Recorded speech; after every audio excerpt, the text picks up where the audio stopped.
Eh bien bonjour à tous, donc voici la suite. Je vais donc préparer un petit test pour vous montrer l'efficacité déjà du mode auto-track du 705 et ensuite de l'influence du décalage, donc du mode offset qui est décrit page 44 du manuel. Donc pour ce faire, je vous ai préparé une petite planche avec des magnétites que j'ai surélevées par rapport au sol pour éviter justement d'avoir des interférences dues au ferreux qui se trouve en dessous, hein. Donc voilà, l'appareil est là. Et je vais vous montrer un petit peu les magnétites. Donc c'est des magnétites diverses. Ici c'est du fer à l'état naturel, hein, qu'on trouve dans les champs, dans les ferriers par exemple. Voilà, ça aussi. Ici c'est volcanique, un résidu de lave en fait.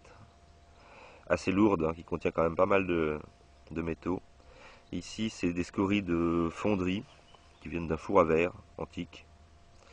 Ici c'est pareil, ça c'est du fer à l'état naturel, enfin minerai de fer, hein. Ici volcanique, mais volcan d'Auvergne, celui-là. Fer à l'état naturel. Scorie, celle-ci, je sais pas. Voilà. Donc j'ai mis un petit échantillon, hein. Il y en a 1, 2, 3, 4, 5, 6, 7, il y en a 8. Bon, j'en ai d'autres, hein. Il y en a d'autres sur la table là-bas. Voilà. Et puis j'en ai d'autres, hein. Bon, voilà. Moi j'ai choisi quelques magnétites qui ont la particularité d'avoir des grosses différences l'une par rapport à l'autre en fait. Donc, je change de main, excusez-moi. Voilà. Et voici l'appareil.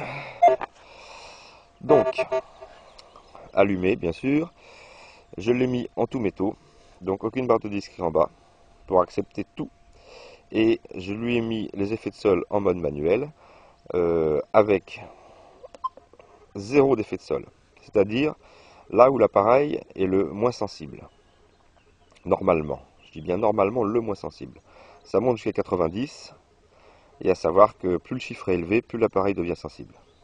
Donc plus il devient performant également dans le sol. Donc hop, mode normal. Et on va passer sur les magnétiques pour voir ce que ça donne. J'ai fait un noise cancel avant, hein,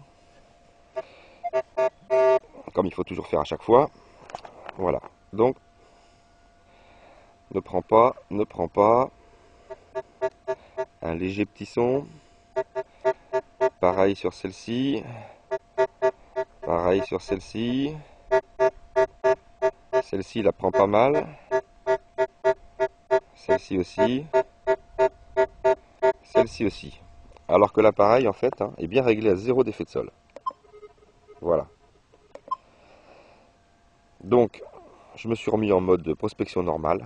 Et pour vous montrer l'efficacité du tracking des effets de sol automatiques, il suffit juste d'appuyer sur la sinusoïde des effets de sol. Voilà, elle apparaît ici et on recommence.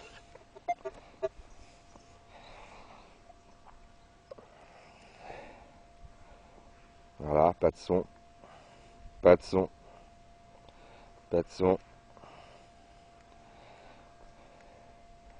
pas de son. Voilà, même en passant vite. Donc vous voyez que l'appareil réagit très rapidement parce que les magnétites sont très différentes. Il y en a des très difficiles à couper. Vous l'avez vu la preuve tout à l'heure avec zéro de disque, avec zéro d'effet de sol, qui normalement doit tout couper. Et bien on s'aperçoit qu'avec le mode auto-track c'est encore mieux, qu'il est capable de tout éliminer et des magnétites très variables, les unes derrière les autres et en passant relativement rapidement. C'est pas pour ça qu'il va vous couper les cibles, hein.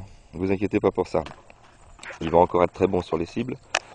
Mais bon, on peut avoir un doute sur les performances en profondeur et surtout sur la sensibilité de l'appareil en performance brute en fait dans le sol.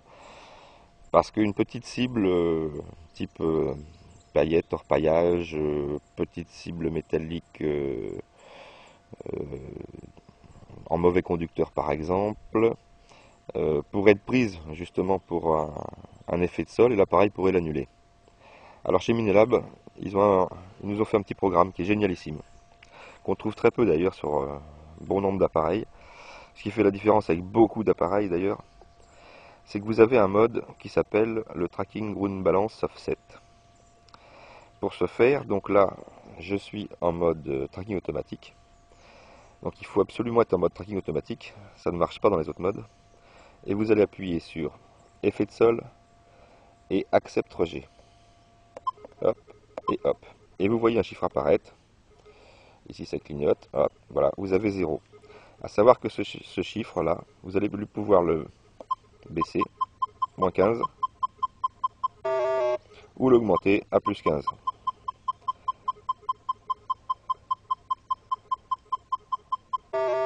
Voilà.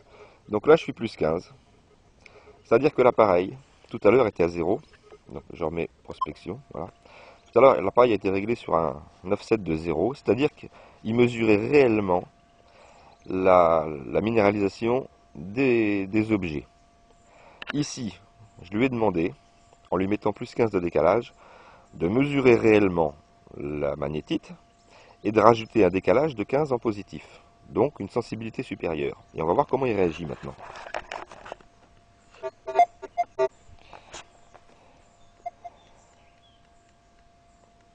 Pas prise.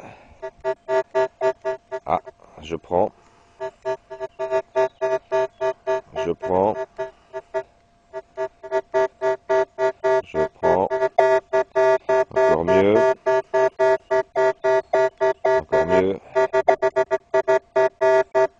Encore mieux. Voilà, bon en fait je les ai classés par ordre, hein.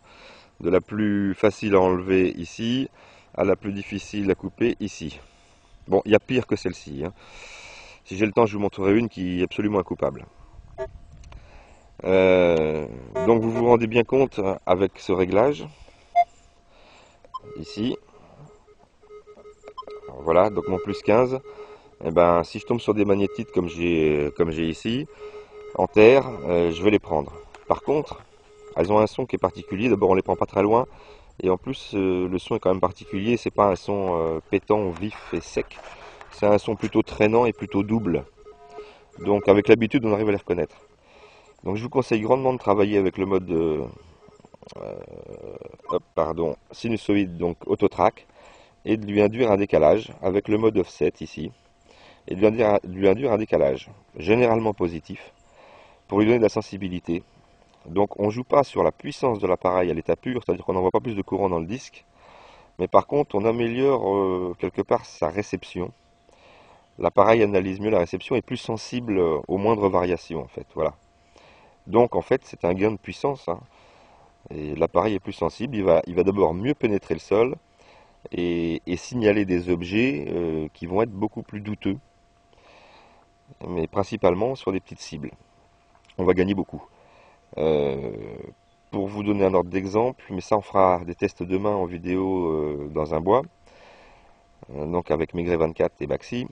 Bon, je les ai déjà fait les tests, hein, je sais tout à fait ce que ça va donner, mais un décalage de plus 2 à plus 5, on va dire, sur une monnaie à 35 cm, hein, enterrée à 35 cm sous l'humus, dans la terre, on arrive à gagner 3 à 4 cm sur une monnaie type 5 francs. Ce qui n'est pas négligeable, et on gagne aussi bien sûr sur les petites monnaies, hein. On gagne sur tous les tableaux. Donc je vous conseille de l'augmenter le maximum que vous pouvez, sans faux signaux. Il y a des cas particuliers si ça vous arrive.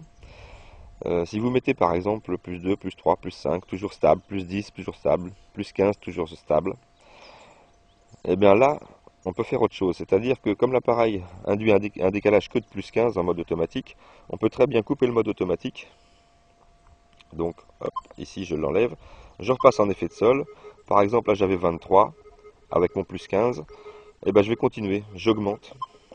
Au lieu de lui mettre plus 15, et ben je vais lui mettre plus 20 et ainsi de suite, plus 25, plus 30 s'il faut, jusqu'à atteindre la limite de stabilité de l'appareil. Par contre là, vous n'êtes plus en mode automatique. Et si le terrain a des grosses variations, c'est pas forcément terrible. Donc en priorité, vous restez dans le mode automatique avec le mode offset réglé au mieux. Et puis, dans l'autre cas, eh ben, vous pouvez sortir du mode automatique et augmenter le plus possible. Voilà. Bon, je vous donnerai la suite demain, hein. Et puis, il y en aura d'autres. Il y a pas mal de petites choses à vous montrer. A plus!